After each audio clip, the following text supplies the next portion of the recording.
Welcome to another edition of Head On. I'm your host, Ian Holmes. What a shocking election result here in BC as the Christy Clark-led BC Liberals swoop up from behind and dethrone the NDP, who looked like they were well positioned to form the next government here in British Columbia. Not the case.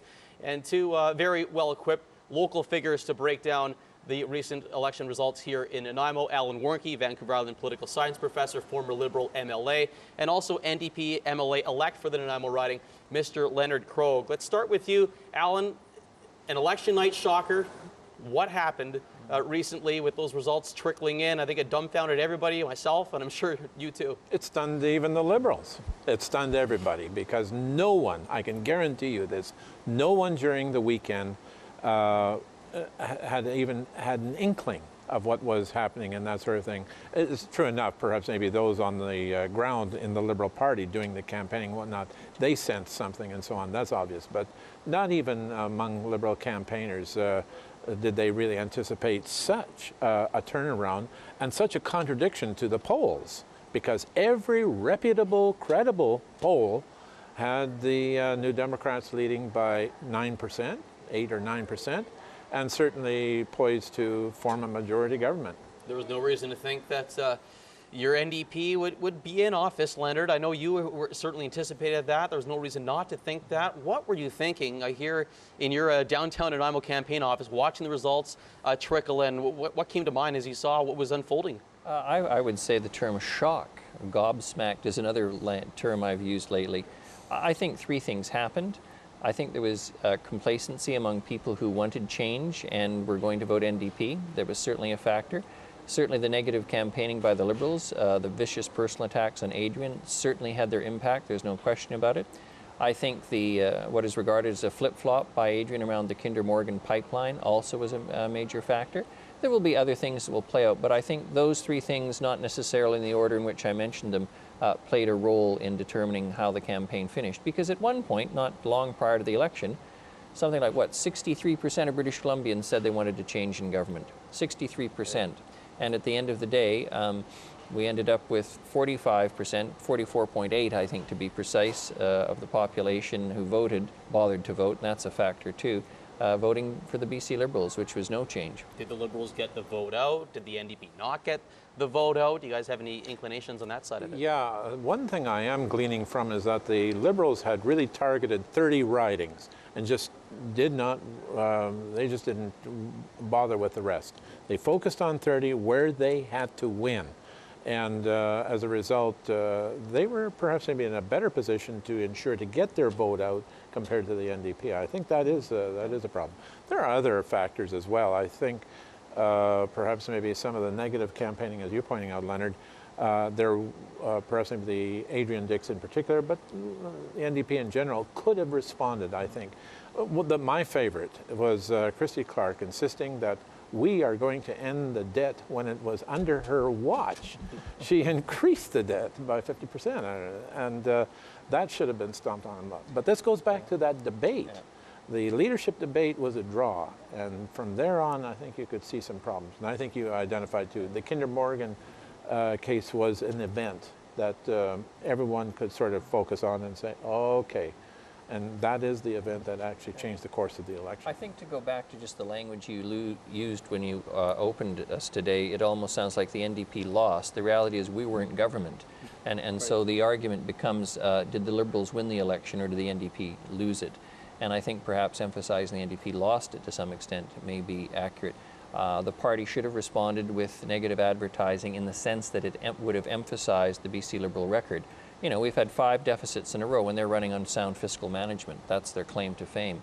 I mean, the facts were completely at odds with the reality of what was happening and has been happening in British Columbia, and we failed to capitalize on it. And, you know, the price to be paid for that is I'm back in the opposition and not sitting on the government side.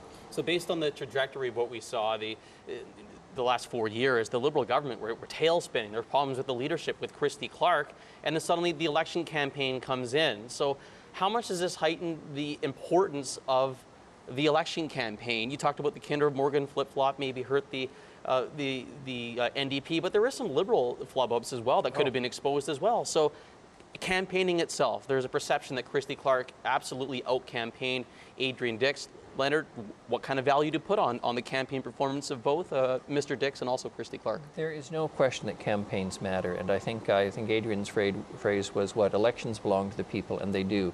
For many folks, and particularly those who sway the vote one way or the other, that 5, 6, 7, 8%, whatever it is in the middle that go back and forth and finally make the decision on election day that elects or unelects a government, those people aren't paying attention until it is the campaign.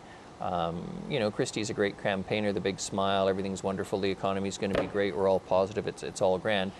Adrian is a much more serious intellectual, and that I think came across in the campaign, and I frankly thought that it would indeed work to his advantage because he is so obviously able, but obviously it didn't. So campaigns do matter. Allan? One thing about it, Christy Clark was her perky self, and she went out there, wore the hard hat, smiled, all the rest of it. And when we get back to the point of image politics, the image of such a personality such as that does triumph over the more serious guys like we, you know, who tend to be a little bit more laid back compared to such a dynamic as Christy Clark projected.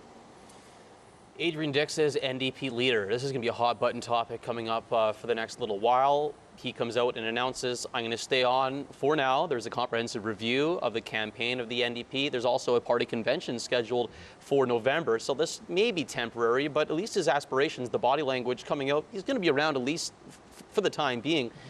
Allan, should he stay on as the leader of the NDP after a very disappointing election result? Well, my view is that he had to come out today and make some sort of a statement and essentially lay the groundwork as to what he's going to do and where he's going to go and so on. Last week would have been too early, given the results of the election.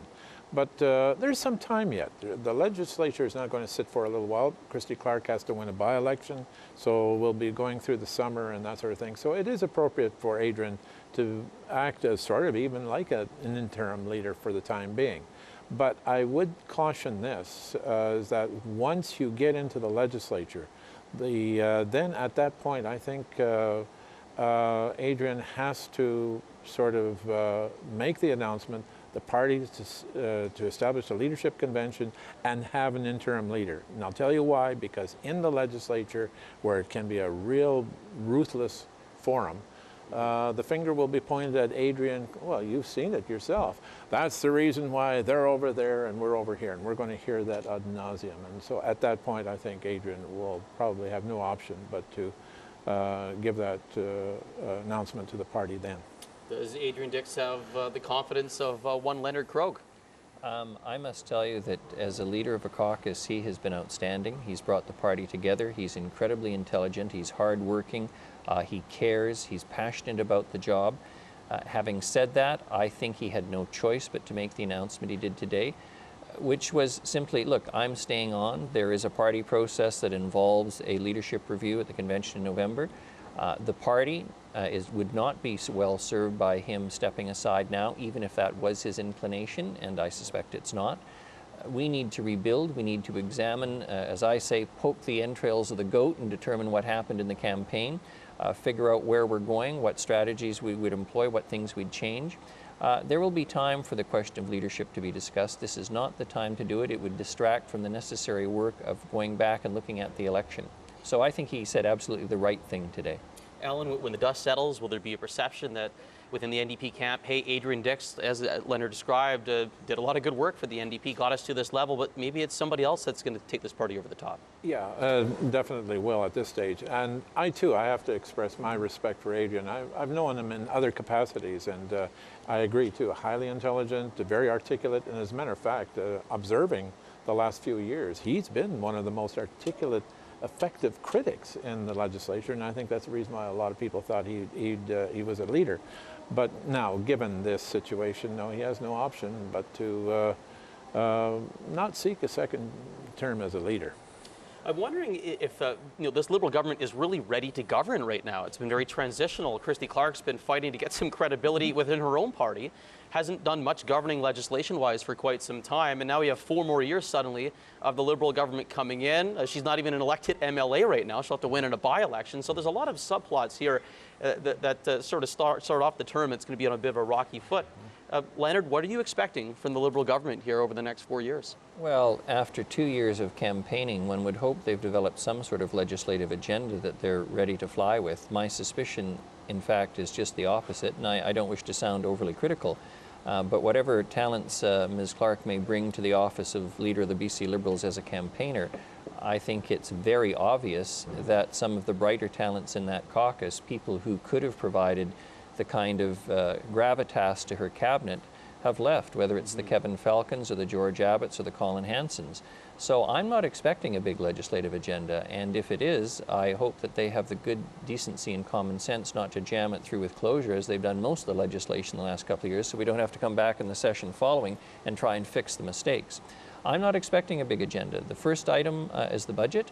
They're going to have to pass a budget, and as time rolls on, I think it'll become even more apparent that the promise of a balanced budget by the BC Liberals will turn out to be as big a hoax as it was in 2009, and I will be one of those New Democrats out there saying, well, we told you so, but Liberal government certainly has some work to do, as Leonard articulated. Allan, what do you foresee coming up here for this upcoming mandate for Christy Clark and the Liberals? Well, this is the way I view Christy Clark. She is a campaigner and not a governor.